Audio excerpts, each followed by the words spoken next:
panukalang batas para sa kalusugan, edukasyon at paggawa. Ilan lang yan sa mga priority bill ng mga kongresista sa 20th Congress.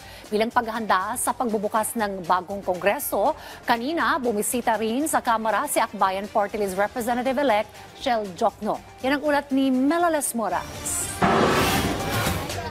Para masanay at maging pamilyar na sa mga pasikot-sikot sa Kamara, nag-ikot na si Akbayan Party List Representative-elect Shell Jokno sa batasang pambansa. Hanggang ngayon, gulat na gulat pa rin daw si Jokno na nag-number 1 ang kanilang party list sa hatol ng Bayan 2025. Kaya't pangako niya sa 20th Congress, mga panukalang batas para sa kapakanan ng mga Pilipino ang kanilang isusulong, lalo na para sa mga manggagawa at estudyante.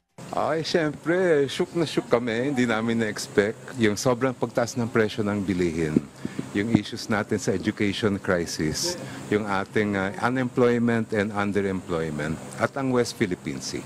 Bilang doktor at dating health secretary, mga panukalang pangkalusugan naman ang patuloy na itutulak ni re-elected Iloilo 1st District Representative Janet Garin sa susunod na kongreso. Partikular na riyan ang pag-amyenda sa Universal Healthcare Act at ang pagsaayos sa sistema ng PhilHealth. Pinawi rin niya ang pangamba ng publiko ngayong may mga naitatala na namang COVID-19 surge sa iba't ibang bansa. Huwag tayong matakot, huwag tayong mag-alala kasi alam na ng ating mga doktor kung paano i-handle ang pasyente. Ang importante lang yung ating kalinisan, yung hygiene, especially kapag ikaw ay inuubo, yung tamang tulog, tamang ehersisyo at tamang pagkain. Yun ang ingredients kasi maski anong virus pa yan, kayang labanan if we live a healthy lifestyle. Ang abogado namang si re-elected San Juan City Lone District Representative Isabel Zamora, isa raw sa mga tututukang panukala ay ang pag-amyenda sa Revised Penal Code. Tumutukoy ito sa mga parusa sa criminal offenses sa bansa na anyay na pag-iwanan na ng panahon.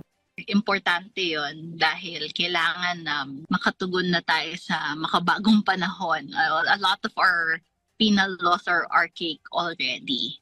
Sa susunod na buwan, magkakaroon pa ng mga pagdinig at sesyon ng mga kongresista bago ang pagpasok ng 20th Congress sa buwan ng Hulyo. Melales Moras para sa Pambansang TV sa Bagong Pilipinas.